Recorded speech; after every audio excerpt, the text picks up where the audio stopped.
ওয়ালাইকুম আসসালাম। আমার নাম উম্মে কুলসুম তানিয়া, বরুড়া থানায়। ছেলে 16 বছর চলে। ওর প্রচুর লালা পড়তো, তারপর অনেক জিদ ছিল। আবার মনে করেন ওর অনেক সমস্যা, মানে পেটে ব্যথা ছিল, তারপরে ঘুম কম হইতো।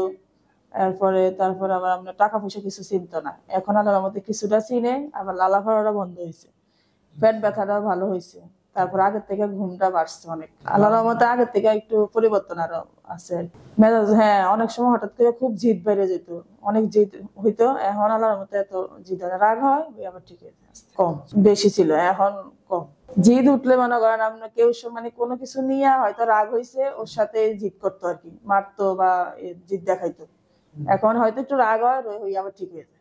হ্যাঁ, অনেক জায়গায় দেখাইছি, ঢাকা অনেক হাসপাতালে দেখাইছি, কুমিল্লাও দেখাইছি, অনেক জায়গায় দেখাইছি। না, কোনো দেখি নাই, পরিবর্তন দেখি নাই। জীবন আলো হাসপাতালে, ডাক্তার ইমাম হোসেন। জি, আগের থেকে আল্লাহর রহমতে ভালো। এই যে মনে করেন লালারা ঠিক আছে, বা ঘুমটা বাড়ছে, আবার আমরা রাগটা একটু কমছে। তারপর আবার পেটে ব্যথা ছিল আগে, পেটে ব্যথাটাও এখন আল্লাহর রহমতে ভালো হয়েছে।